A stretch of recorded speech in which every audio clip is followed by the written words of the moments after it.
उसके सर इधर का उधर, डिफरेंशिएशन जो था उसका उल्टा इंटीग्रेशन, इंटीग्रेशन जो था उसका उल्टा डिफरेंशिएशन, समझा? ऐसा ऐसा कहानी चल रही है। में आपने पढ़ा था जी, तो जी किसके दिला रहा है आपको? बंदर की पूंछ की। तो जो बंदर होता है वो डाली से लटकता है, इसलिए लॉग का डिफरेंशिएशन क्या होता था? 1/x, x को लटका दो, कहां से? डाली से, बंदर की तरह, समझा? या छोटे छोटे dx को जोड़ दूं, इन छोटे छोटे dx को जोड़ दूं, मतलब इन सारे एरियाज को मैं जोड़ दूं, तो क्या मुझे पूरा x एक्सिस मिल जाएगा? मिल जाएगा। अगर इन छोटे छोटे x एक्सिस को जोड़ दूं तो क्या मुझे पूरा x एक्सिस मिल जाएगा? मिल जाएगा सर, मिल जाएगा। क्लियर? मिल जाएगा। अब देखो, एक छोटे छोटे dx को मैं जोड़ रहा हूं, आपस में मिला रहा हूं, इसलिए इसको बोलते हैं इंटीग्रेशन। ठीक है। Hello hello hello hello hello, नमस्ते, आदाब, सत श्री अकाल, अस्सलाम वालेकुम। Hey champs, this is Saif Zubair Khan, your host and faculty, welcoming on this amazing platform of Edunation Academy. तो आ जाओ यार, आज हमारा इस लेसन का 8वां लेक्चर स्टार्ट हो रहा है और होपफुली ये लास्ट लेक्चर रहेगा, डोंट वरी। अब हमने ऑलरेडी 7 लेक्चर कवर कर लिए, जिसमें हमने इस लेसन के सारे बेसिक्स चीज कवर कर लिए। इवन इस लेसन का 90% पार्ट हो चुका है। अब रिमेनिंग लास्ट 10% पार्ट बचा है, जो भी आज के लेक्चर में खत्म होगा, और इसी के साथ हम आज का इस लेसन को खत्म करने की कोशिश करेंगे। ठीक है, ऑलराइट। तो अब उससे पहले कि हम आज का लेक्चर चालू करें, हमको मालूम होना चाहिए सर हमारी कहानी कहां तक पहुंची है। रिकैप ले लो, रिवीजन ले लो। तो सर फटाफट रिवीजन कराएंगे, सुनो ध्यान से। लास्ट के जो लेक्चर में हमने देखा था, जो कैलकुलस में हमने स्टार्ट किया था, कैलकुलस में मैंने बताया था कैलकुलस के 2 बेटे हैं, एक है डिफरेंशिएशन, एक है इंटीग्रेशन। अब बात करते हैं डिफरेंशिएशन की, जिसको हमने लास्ट लेक्चर में कवर कर रखा है। डिफरेंशिएशन में हमने ऑलरेडी देखा है सर डिफरेंशिएशन क्या होता है, उसके कितने फॉर्मूलेज हैं, उनको कैसे अप्लाई करना है, उनमें डिवीजन रूल, प्रोडक्ट रूल, सारे चीज हमने लास्ट सेक्शन में कवर कर रखे हैं। पहले वो देख लेना, क्योंकि ये पूरा कैलकुलस एक ही पार्ट है आपके टेक्स्ट बुक में, उसको 2 पार्ट में मैंने इस लेक्चर्स में डिवाइड किया है। जो लास्ट सेक्शन में हमने देखा है प्रोडक्ट रूल, अरे डिफरेंशिएशन, और आज के लेक्चर में हमने देखना है इंटीग्रेशन। तो आप पहले डिफरेंशिएशन समझ लो। अगर आपको डिफरेंशिएशन आ गया तो इंटीग्रेशन मोस्ट ऑफ इजीली आराम से आ जाएगा। वो ही आ गया, वो बेसिक है, उसके बाद ये बहुत आसानी से समझ जाएगा। ठीक है, तो पहले उसको जाके क्लियर करके आओ, उसी के बाद आज यहाँ पे आना। ठीक है, समझ में आया? डिस्क्लेमर दे दिया आपको। तो फटाफट शुरू करते हैं, समय कम है, माल ज्यादा है सर। अब आज के लेक्चर में आगे बढ़ने के पहले, ये आज के लेक्चर का मेन जो हेडलाइन है क्या है, वो कैलकुलस, बट उसका दूसरा बेटा जिसका नाम है इंटीग्रेशन। अब सर मैंने हल्का फुल्का इंटीग्रेशन को लास्ट लेक्चर में आपको दे दिया था, हिंट दे दिया था क्या होता है। अब मैं आपको डिटेल में समझाता हूँ इंटीग्रेशन होता क्या है। सुनो ध्यान से। इंटीग्रेशन में आप एक वर्ड ध्यान से छुपा हो देखोगे आप, जो लिखा था इंटीग्रेट। इंटीग्रेट, इंटीग्रेट मतलब होता है जोड़ना, किसी भी चीज को आपस में मिलाना, इसको हम बोलते हैं इंटीग्रेट, आपस में जोड़ना, इंटीग्रेट। तो जोड़ना है हमको बहुत सारे छोटे छोटे चीज को, छोटे छोटे पार्ट को, छोटे छोटे जो भी है, जो भी आप बोल दो, छोटे छोटे हिस्से को, उसको हम बोलते हैं इंटीग्रेशन, उसको हम बोलते हैं इंटीग्रेशन। अब इस इंटीग्रेशन की हेल्प से हम कैसे सारे कैलकुलेशंस करते हैं, उसको हमें यहाँ पे देखना है। ठीक है, ऑलराइट। तो सबसे पहले इसमें आपको एक एग्जांपल के तौर पे मैं बता देता हूं। एक आपका एक ग्राफ है, सपोज आपका एक ग्राफ है, जहां बोल दूं मैं इसको y एक्सिस, इसको मैं बोल देता हूं x एक्सिस। ठीक है, समझा? और इस ग्राफ में, इस ग्राफ, ये आपका ऐसा कुछ ग्राफ, ठीक है, ऐसा कुछ ग्राफ है। ठीक है, अब इस ग्राफ के अंडर में देखो कुछ एरिया कवर होगी, कुछ एरिया कवर है ना, देखो मतलब इतना एरिया कवर कर रहा है, इतना एरिया एक्स एक्सिस कवर कर रहा है। ग्राफ रीडिंग तो आती होगी आई होप सो। ठीक है, इतना एरिया कवर कर रहा है। अब मैं बोल दूं इसमें मुझे इस एक्स एक्सिस का एक छोटा सा पार्ट निकालना है, इतना सा, इतना सा, मतलब पूरी एक्सिस में से मैं इतना छोटा सा पार्ट निकालता हूं, इतना छोटा सा एक पार्ट निकालो, देखो इतना छोटा, देखो ध्यान से, इस पूरी एक्सिस में मैं इतना छोटा एक पार्ट निकालो, इतना छोटा एक पार्ट निकालो। ठीक है, इतना छोटा। और ये पार्ट मेरा वाई एक्सिस पे कुछ यहां पे देखो, ये कुछ यहां पे ये इसको कट करेगा, जिसको मैं बोल देता हूं पॉइंट y1, और ये स्ट्रिप को मैं बोल देता हूं x1। ऑलराइट, मैं क्या बोला, ये मेरा x एक्सिस है। इसमें जो पहले देखो मैंने ग्राफ बनाया, ये ग्राफ के नीचे का ये एरिया कवर हो रहा है, इस एरिया में से मैं इतना छोटा सा हिस्सा निकाला, इस छोटा सा पार्ट निकाला, और ये पूरा x है, इसके छोटे से इस पार्ट को मैं बोल देता हूं x1, इस छोटे से पार्ट को मैं बोलता हूं सर जी x1। ठीक है, x1 बोलो, या फिर मैं आपको डिफरेंशिएशन आपने करके आया उसने और अच्छे समझाने के लिए बोल दूं, ये जो x है इसका छोटा पार्ट, मतलब x का छोटा पार्ट क्या होता है, dx, ये आपको और ज्यादा क्लियर होगा, dx बड़ा x का छोटा, इसलिए dx, लास्ट लेक्चर में देखा है क्या होता है dx। ठीक है, इसलिए बड़ा x है, इसका छोटा सा पार्ट निकाल लिया मैंने, जिसको मैंने बोल दिया dx, जिसको मैंने बोल दिया dx, जिसको dx बोल दिया। ठीक है, क्लियर क्लियर, ऑलराइट। अब मैं ऐसे ही एक छोटा और पार्ट निकालता हूं, ऐसे ही छोटा सा एक पार्ट और निकालता हूं मैं। अरे तुम नीचे से उसको पोलियो हो गया। हाँ, छोटा सा और पार्ट निकाला। अब ये भी एक्स एक्सिस पे है, ये भी एक्स एक्सिस पे है। बड़ा एक्स है तो छोटा dx, छोटा dx, ठीक है, छोटा dx। अब ये y एक्सिस पे मुझे कुछ यहाँ पे कट कर रहा है, देखो ये कुछ यहाँ पे, जिसको मैं बोल रहा हूँ y2।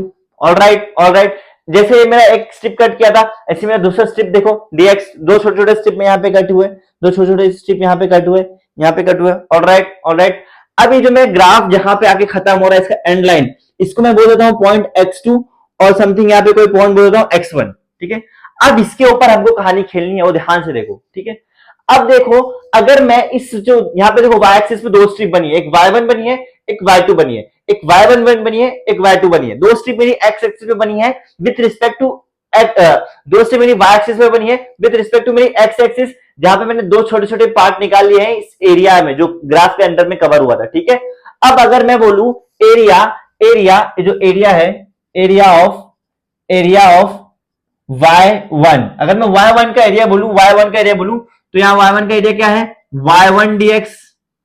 अगर मैं y1 का बराबर देखो, y1 का एरिया देखो y1 dx, y1 dx। अगर मैं y1 के एरिया की बात करूं तो मैं बोलूंगा यहाँ पे सर जी y1 dx, y1 dx, y1 dx। ठीक है, अब अगर मैं बोलूं, मतलब यहाँ पे पहला स्ट्रिप है, मतलब यहाँ बोलूं एरिया ऑफ स्ट्रिप बोल देता हूं मैं, area of strip y1 strip की बात किया। अब सेम ऐसे ही अगर मैं बात करूं एरिया ऑफ स्ट्रिप y2, अब मैं y2 की बात करूं, अगर मैं y2 स्ट्रिप की बात करूं तो इसका एरिया क्या हो जाएगा सर, y2 dx। देखो ध्यान से, जैसे मैंने बोला एरिया y1 का, y1 स्ट्रिप का क्या हो गया, y1 dx, वैसे y2 स्ट्रिप का क्या हो गया, y2 dx। यहां तक क्लियर, यहां तक क्लियर, देखो ध्यान से। अब ये तो मैं छोटी छोटी स्ट्रिप लेने की आपको कोशिश किया हूं, एक बड़े पार्ट में छोटा छोटा पार्ट लिया हूं। अब ऐसे यहाँ पे बहुत सारे पार्ट करूंगा मैं, अभी dx dx dx छोटे बहुत सारे dx में आगे, तब जाके एक बड़ा x बनेगा। Clear, right right, last section हमने देखा है, ऐसे छोटे छोटे पार्ट हम मिलाएंगे बहुत सारे, तब जाके यहाँ पे आपका x बनेगा, ये वाला, तब यहाँ पे x बनेगा। तो अगर मैं बोल दूं, अगर मैं आपको बताने के लिए बोल दूं, यहाँ पे मैं एक तो आपका एरिया हो गया y1 x टिप का y1 dx, एक और एक एरिया है मेरे पास y2 dx, ऐसी बहुत सारे, एक और तीसरा रहेगा बोलूंगा y3 dx, ऐसे ऐसे dot dot dot yn dx, ऐसे सपोज n नंबर ऑफ छोटे छोटे पार्ट है, n नंबर ऑफ छोटे छोटे मैं पार्ट ले लिया यहाँ पे। तो अगर सबका एरिया में बोलूं तो कुछ ऐसा निकलेगा y1 dx, y2 dx, y3 dx something जो भी है। क्लियर, इतना रहेगा, इतना रहेगा। अब अगर मैं इन जो छोटे छोटे dx को जोड़ दूं, इन छोटे छोटे dx को जोड़ दूं, मतलब इन सारे एरियाज को मैं जोड़ दूं, तो क्या मुझे पूरा x एक्सिस मिल जाएगा, मिल जाएगा। अगर इन छोटे छोटे x एक्सिस को जोड़ दूं तो क्या मुझे पूरा x एक्सिस मिल जाएगा, मिल जाएगा सर, मिल जाएगा। क्लियर, मिल जाएगा। अब देखो, एक छोटे छोटे dx को मैं जोड़ रहा हूं, आपस में मिला रहा हूं, इसलिए इसको बोलते हैं इंटीग्रेशन। ठीक है, तो वैसे आ जाओ पॉइंट पे आओ। तो जो छोटे छोटे dx है मेरे, इनको अगर मैं जोड़ दूं, इनको मैं क्या कर दूं, इनको मैं जोड़ दूं मतलब इंटीग्रेट कर दूं। इंटीग्रेशन का एक होता है सिंबल जो दिखता है कुछ ऐसा, ये है आपका नाग, ये है आपका सांप जो आपको हमेशा डसता रहेगा, ये आपका सांप, ये जो सिंबल है, ये सिंबल है किसका, इंटीग्रेशन का, आपका इंटीग्रेशन का सिंबल है, इंटीग्रेशन का सिंबल है आपका ऐसा। ठीक है, तो अगर मैं बोलूं ये सारे एरिया को मुझे क्या करना है सर, मुझे ये सारे एरिया को इंटीग्रेट करना है। क्यों, क्योंकि अगर इन सारे एरिया को मैं इंटीग्रेट करूंगा तब जाके मुझे पूरा एक्स एक्सिस मिल जाएगा। क्लियर, मिल जाएगा। तो इसलिए अगर मैं इसको इंटीग्रेट करूं, तो अगर मैं यहाँ पे टोटल एरिया की बात करूं, अगर मैं टोटल एरिया निकालना चाहूं तो टोटल एरिया मेरा हो जाएगा यहाँ पे इंटीग्रेशन ऑफ y dx। यहाँ में देखो सारे y को कॉमन लेके y लिख दिया हूं, y1 y2 y3 till yn तक, इनको मैंने सारे को मैंने यहाँ पे इंटीग्रेट करके यहाँ पे नीचे में लिख दिया हूं। ठीक है, क्लियर क्लियर। अभी फॉर एग्जांपल यहाँ पे आपका ये मैंने बताया आपको जोड़ना है कहां से कहां तक। फॉर एग्जांपल मैं इसको इस पार्ट से x1 से लेके x2 तक काट रहा हूं, ध्यान से देखो, x1 कहीं भी आपका एक पार्ट है इस लाइन पे, यहां से लेके मैं इसको x2 तक इतने हिस्से का मैं एरिया निकाल रहा हूं, तो x1 के बाद एक छोटा सा हिस्सा और बच रहा है, और बच रहा है ना, है ना। अगर यहां मैं x1 नहीं लिखूं और यहाँ पे x2 भी मेंशन नहीं करूं, और उसके बाद अगर मैं सबको इंटीग्रेट करने बोलूं, मतलब इसकी कोई सीमा नहीं बताया मैं, कहां से आपको शुरू करना है, कहां तक जोड़ना है, मतलब कहां से कहां तक आपको चीजों को जोड़ना है, कोई लिमिट नहीं है, कोई डेफिनेट लिमिट नहीं है। तो उनको उस टाइप के इंटीग्रेशन को हम बोलते हैं इनडेफिनेट इंटीग्रेशन, उसको हम बोलते हैं इनडेफिनेट इंटीग्रेशन। पर यहां पे मैंने आपको दे रखा है एक x1 लिमिट, एक दे रखा है x2 लिमिट। अब मैं बोलूं x1 से लेके x2 तक बहुत सारे dx है, इन सबको जोड़ूंगा तो मुझे यहां से यहां तक का एरिया मिल जाएगा। तो मैंने क्या बता दिया सर आपको, मैंने लिमिट दे दिया कहां से, x1 से x2 तक। तो इसीलिए इस नाग के ऊपर, इस इंटीग्रेशन के ऊपर नीचे नीचे आपका आता है, एक आता है x1 लिमिट, एक आएगा x2 लिमिट, और नीचे वाला जो लिमिट है इसको हम बोलते हैं लोअर लिमिट, लोअर लिमिट, और जो ऊपर वाला लिमिट है इसको हम बोलते हैं upper limit. Clear, clear, upper limit, ठीक है। और ये लोअर और अपर लिमिट जहां पे आता है वैसे टाइप को इंटीग्रेशन को हम बोलते हैं डेफिनेट इंटीग्रेशन। जहां पे अपर और लोअर लिमिट इंट्रोड्यूस हो जाता है उसको हम बोलते हैं डेफिनेट इंटीग्रेशन। पर अगर ये लिमिट्स नहीं दिए हैं आपको तब वहां उसको हम बोलेंगे इनडेफिनेट इंटीग्रेशन, ठीक है। क्योंकि वहां पे आपको कोई डेफिनेट एरिया नहीं बताया कि आपको यहां से यहां तक का इंटीग्रेट करना है, समझा। और ये जो मैंने ऐसा लिखा हुआ इंटीग्रेशन ऑफ y dx, इसको ये आपका है इंटीग्रल फॉर्म। ये जो पूरा इक्वेशन है ना इसका ये इंटीग्रल फॉर्म है, मतलब इंटीग्रेटेड फॉर्म भी आप बोल सकते हो, ये आपका इंटीग्रल फॉर्म है। क्लियर, समझा, समझ में आया, समझ में आया। ये आपका था बेसिक्स ऑफ इंटीग्रेशन, ये आपका था बेसिक्स ऑफ इंटीग्रेशन। होपफुली यहां तक समझा रहेगा, होपफुली यहां तक समझा रहेगा, कोई डाउट नहीं होना चाहिए, क्लियर होना चाहिए, चीजें क्लियर होना चाहिए, समझा। अब आगे बढ़ो। जैसे ही आपने डिफरेंशिएशन में देखा था कि आपके डिफरेंशिएशन के बहुत सारे फॉर्मूलेज हैं, सेम उसी तरह से इंटीग्रेशन के भी यहाँ पे कुछ बहुत सारे फॉर्मूलेज दिए हुए हैं। पर जैसे आपने डिफरेंशिएशन के फॉर्मूले याद किए, ट्रिक्स बनाए, उसको मन में बिठाया, उसको दिलों में बसाया, उसको नजरों में बसाया, उसको फोटो लिया, उसको जो भी मन चाहे जो किया, जो भी किया, इन शॉर्ट आपने उसको याद किया। तो उसको याद जब आपने किया तो आपको कितनी मेहनत लगी। पर यहाँ पे इंटीग्रेशन में वो चीज नहीं होगी, क्योंकि अगर आपको डिफरेंशिएशन आ रहा है तो उसी को बस उल्टा कर दोगे आप, आपको इंटीग्रेशन इजीली आ जाएगा। देखो ध्यान से मेरे साथ देखो, बस खाली ये पहला वाला है, ये थोड़ा आपको देखना है, क्लियर हो जाएगा। देखो इंटीग्रेशन, मैं आपको डिफरेंशिएशन साथ में लेके चलूंगा। डिफरेंशिएशन में हमने क्या देखा था सर, डिफरेंशिएशन में हमने क्या देखा था, x रेज टू n का क्या हो जाएगा, n x raise to n minus 1। Clear, ऊपर के पावर को आगे रख के ऊपर का एक माइनस करना होता है, ऊपर वाले को आगे रखो, ऊपर का एक माइनस करो, ये आपका होता है डिफरेंशिएशन। पर इंटीग्रेशन क्या होता है, जो आपका n का पावर है ऊपर एक प्लस करो, डिवाइड में उसी को भी एक प्लस कर दो।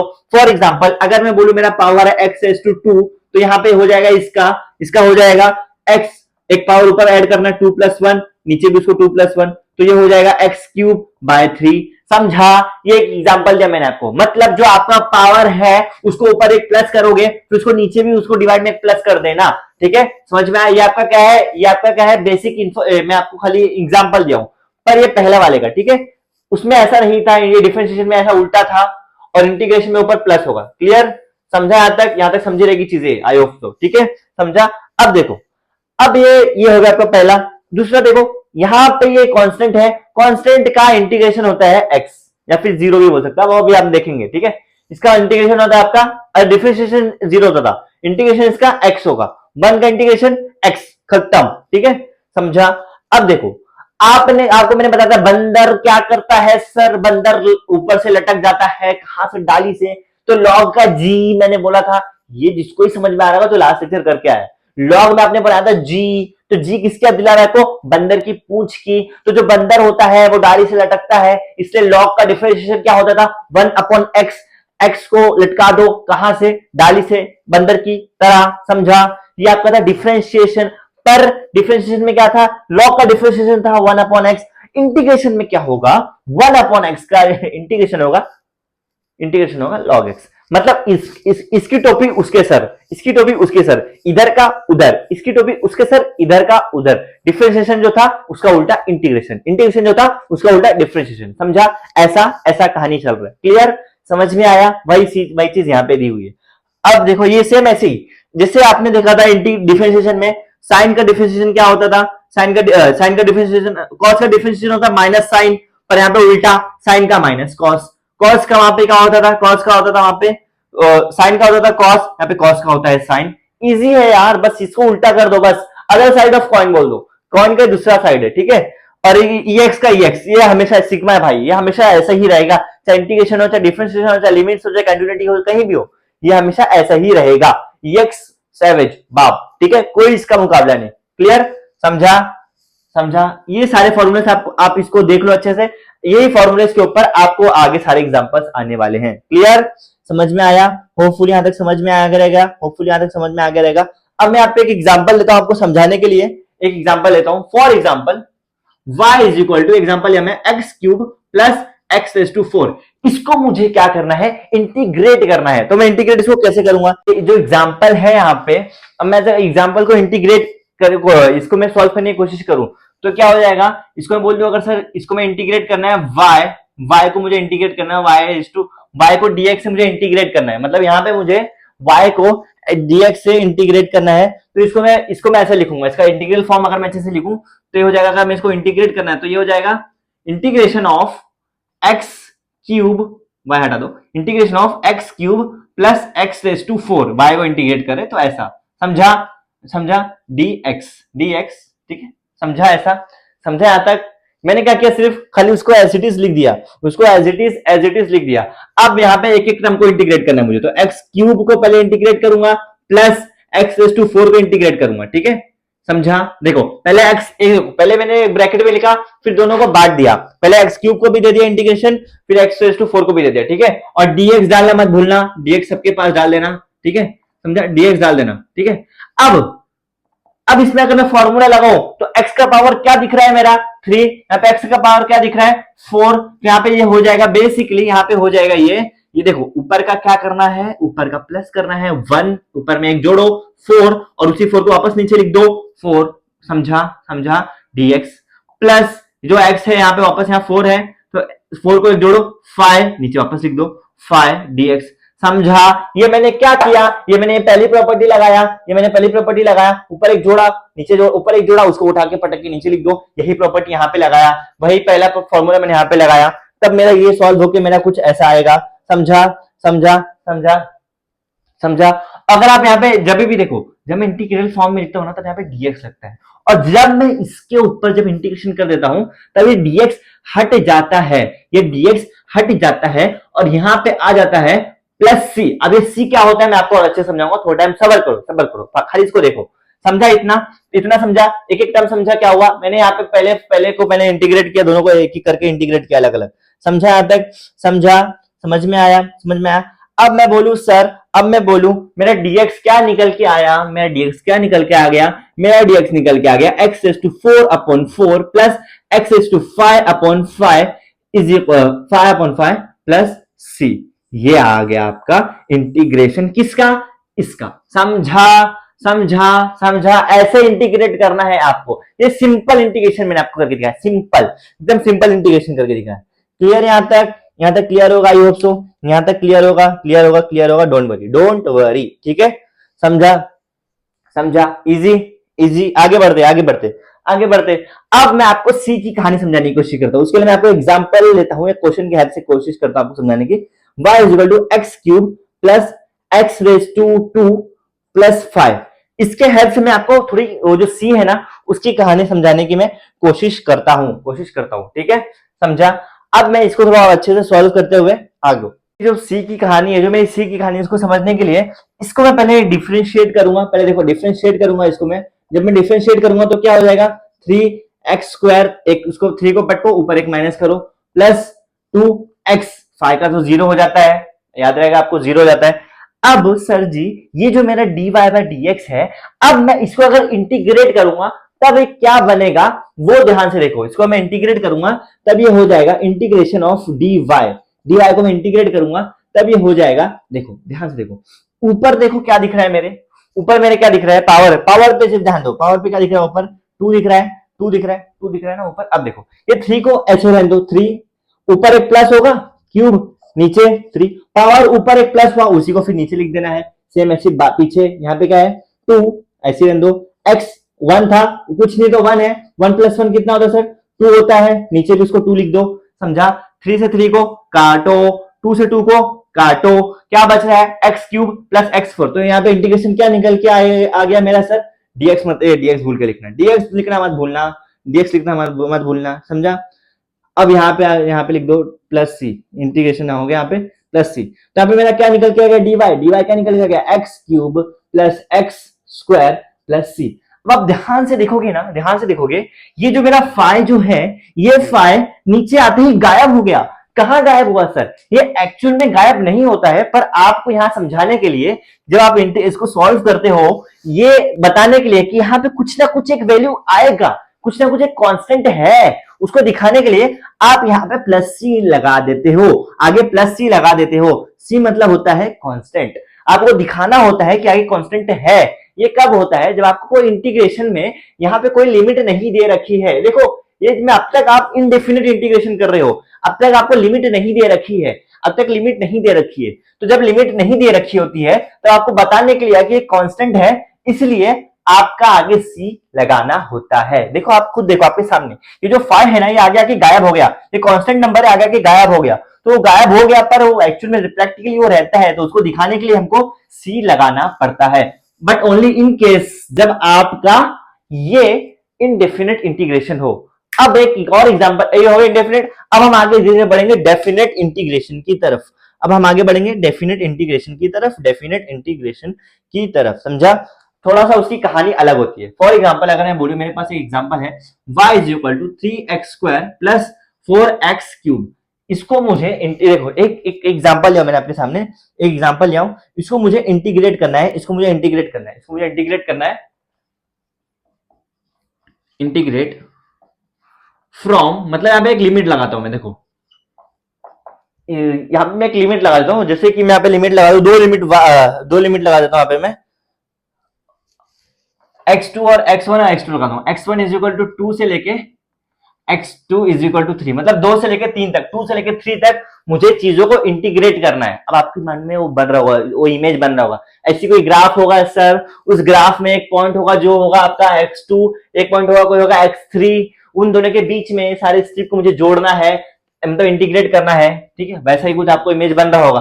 तो इस यहाँ पे क्या मुझे लिमिट दे दी है, यहाँ मुझे लिमिट दे रखी है, यहाँ मुझे लिमिट दे रखी है। तो लिमिट में कहानी क्या होती है वो समझो। पहले सिंपली आप जैसे इंटीग्रेट करते थे वो देखो, आप अब तक क्या करते हैं, आगे डायरेक्ट लिखो, अब कोई वो करने की जरूरत नहीं है। इंटीग्रेट क्या करते थे आप, इसको 3x² इंटीग्रेट कर दो, इसको 3x² प्लस 4x³ पर यहां पे देखो, लोअर लिमिट और अपर लिमिट, लोअर लिमिट हमेशा नीचे, अपर लिमिट हमेशा ऊपर। तो कहां से कहां तक, x1 इज इक्वल टू 2 से लेके x2 इज इक्वल टू 3, यहां से यहां तक मुझे चीजों को इंटीग्रेट करना है, x1 से लेके x2 तक, मतलब 2 से लेके 3 तक, यहां से मुझे यहां तक चीजों को इंटीग्रेट करना है, इंटीग्रेट करना है। क्लियर है यहां तक? क्लियर? अब देखो, इसको पहले बेसिक इंटीग्रेट कर दो, तो क्या बन जाएगा, ये क्या बन जाएगा, ये हो जाएगा 3x, ऊपर हो जाएगा 3/3 प्लस प्लस ये 4 है, y नहीं 4 है, तो ये हो जाएगा यहाँ पे 4x⁴/4, 4 से 4 काटो, 3 से 3 काटो। ठीक है, ये मैं किसकी बात कर रहा हूं अभी, ये मैं किसकी बात कर रहा हूं, ये मैं सिंपली जो मैं y इंटीग्रेट किया हूं उसकी बात कर रहा हूं। इसको मैंने अभी तक देखो सिंपल इंटीग्रेट किया है, अभी तक मैंने सिर्फ और सिर्फ सिंपल इंटीग्रेट ही किया है, इसको सिंपल इंटीग्रेट ही किया है। तो ऐसे मेरा आंसर क्या निकल के आ गया है, मेरा आंसर निकल के आ गया x³ प्लस x⁴, और यहाँ पे स्क्वायर ब्रैकेट लगाना है, और लोअर लिमिट क्या है मेरा 2, अपर लिमिट क्या है 3। समझा? ये लिखना मत भूलना, ये कहानी यहाँ पे आके चेंज होती है। आप यहां तक आके रुक जाते थे, आगे प्लस सी लगा के, किसमें, इंटीग्रेट डेफिनेट में, इसमें डेफिनेट में, पर इनडेफिनेट में कहानी चेंज होती है। यहाँ आपको दो लिमिट दे रखी है, उसको आपको पिक्चर में लाना है, नीचे लोअर लिमिट लगाओ, ऊपर अपर लिमिट लगाओ। ठीक है, समझा? ऐसा स्क्वायर ब्रैकेट लगा के नीचे लोअर लिमिट, ऊपर अपर लिमिट, नीचे लोअर लिमिट, ऊपर अपर लिमिट। समझा? समझा? Easy easy easy easy easy easy. अब देखो, इसके यहां पे क्या करना है, बेसिकली ये मेरा दो लिमिट दे रखा है, दोनों लिमिट को मैं पहले एक जगह पुट करूंगा, दोनों लिमिट को एक जगह पुट करके आपस में माइनस करूंगा, और हमेशा upper limit minus lower limit होना चाहिए। तो यहाँ पे क्या बनेगा, अपर लिमिट क्या है आपका सर, अपर लिमिट क्या है, अपर लिमिट है 3, यहां देखो पहले 3:3 माइनस लोअर लिमिट क्या है 2:3। देखो, इसको ही पहले मैंने यहां रखा, इसी को पहले मैंने यहां रखा, कहानी हो गई, ब्रैकेट बंद करो। क्या बोला मैंने, ऊपर लिमिट को पहले देखो, ये दोनों लिमिट को मैं सिर्फ एक जगह पुट करूंगा। ठीक है, ये दोनों लिमिट को मैं पहले एक वैल्यू में पुट करूंगा। ठीक है, ये दोनों लिमिट को मैं सिर्फ एक वैल्यू में पुट किया, प्लस दूसरी लिमिट क्या है मेरी 2 है, सेम इसको भी 2 का क्यूब माइनस 2:4। समझा? 2 का, अरे सॉरी थोड़ा अलग हो गया। देखो, दोनों लिमिट को अपर लिमिट क्या है, अपर लिमिट क्या है, अपर लिमिट मेरी क्या है 3, 3:3, यहाँ पे हो जाएगा 2:4। समझा, समझा, अरे 2:3:4 माइनस, देखो इस लिमिट को, ये दोनों लिमिट को मैं 4 में पुट कराता हूँ, 3:4 माइनस 2:4। जैसे कि पहले क्या किए, इस लिमिट को, सिर्फ ये दोनों लिमिट को इसमें डाले, अब नीचे वाली, अब ये दोनों लिमिट को इसमें डाले, पहले ये दोनों लिमिट को इसमें, फिर ये दोनों लिमिट को इसमें, ये आपका निकल के आ गया। इसको सिंपली सॉल्व कर दो, बस सिंपल प्लस माइनस, ये हो जाएगा 9 माइनस 3 का क्यूब 9, 2 का क्यूब 8, 9 माइनस 8 प्लस 3:4, 3 3 9, 3 का 4 क्या होता है, 3 3 9, 9 4 9 3 9 से 27, 27 माइनस 2, 2 2 का क्यूब 8, 8 का क्यूब 16। सिंपली सॉल्व कर दो, आपको आंसर आराम से आ जाएगा। 9 माइनस 8 क्या होता है 1 प्लस 27 माइनस 16, ये ब्रैकेट हटा दो, और 27 माइनस 16, 27 में से 16 हटा दो, 27 में से 16 हटा दो, देखो एकदम सामने, मैं एकदम बच्चे लोग की तरह कर रहा हूँ। 7 में से 6 गया, 7 में से 6 गया, कितना बचा, देखो ये तो कोई नहीं बताएगा, फिर भी देख लो। 7 में से 6 गया, कितना बचा, 1 बचा, फिर उसके बाद में 2 में से 1 गया, कितना बचा, 1 बचा, तो मैं 27 में से 16 गया था, कितना बचा, 11, तो आपका आंसर क्या निकल गया, 12। अब देखो यहाँ पे डेफिनेट चीजें थी, यहाँ पे चीजें आपको डेफिनेटली दी हुई थी, कहां से कहां तक, तो आंसर हमेशा आपको एक कांस्टेंट निकल के आएगा। समझा, ऐसा करना होता है डेफिनेट इंटीग्रेशन। ये था इनडेफिनेट का पार्ट, ये था डेफिनेट का पार्ट। समझा, अब समझा आज के लेक्चर में बेसिकली हमने देखा इंटीग्रेशन क्या होता है, इंटीग्रेशन के फॉर्मूले, इंटीग्रेशन जो इनडेफिनेट होता है उसको ऐसे करना होता है और डेफिनेट को कुछ ऐसे करना होता है। इजी, क्लियर, क्लियर, समझा, इजी है, इजी है, इजी है, कोई टेंशन की बात नहीं है। ये आपका यहाँ पे आगे कैलकुलस खत्म होता है और इसी के साथ आपका ये चैप्टर भी खत्म होता है। क्लियर, आज हमने आके इस लेसन को सक्सेसफुली यहाँ पे इसको समाप्त कर दिया, समाप्त कर दिया, वो भी थूक के साथ, थूक मार के, ठप्पा मार के। ठीक है, ये चैप्टर आपका यहाँ पे खत्म होता है। इसमें आपको कुछ भी डाउट वगैरह है तो कमेंट सेक्शन आपके लिए ओपन है, अब आप अपने डाउट वगैरह डाल सकते हो, आपके डाउट डेफिनेटली क्लियर किए जाएंगे। इन केस आपको कोई पार्ट में डाउट है तो आप उसको फोटो खींच के, उसका फोटो लेके आप मेरे पर्सनल हैंडल पे भेज सकते हो, जो मैंने मेंशन कर रखा है, वहां पे आपके डाउट डेफिनेटली क्लियर किए जाएंगे। समझा, तो होपफुली आपको आज का लेक्चर समझ में आएगा। इन केस इसमें कुछ भी ऐसा प्रॉब्लम वगैरह तो प्लीज लेट मी नो। ठीक है, समझा, तो इसको आपको अच्छे से देखना है, अपने नोट्स अपने हाथ से बनाना है। तो सर जी आज के लिए हम इतना ही रखेंगे, पर आपको लेक्चर्स कंटिन्यूअसली देखने हैं, कंसिस्टेंटली देखने हैं, सारे लेक्चर्स देखने हैं, किसी लेक्चर्स को मिस नहीं करना। समझा, समझा, समझ में आया? तो मिलते हैं किसी अगले लेसन में एक नई कहानी के साथ, फिर वहां पे हम और धीरे धीरे अपनी कहानी आगे बढ़ाएंगे। क्लियर, समझ में आया? So that's it for today, thank you for watching the lecture, this is official sign off from faculty, keep learning, keep going, thank you so much.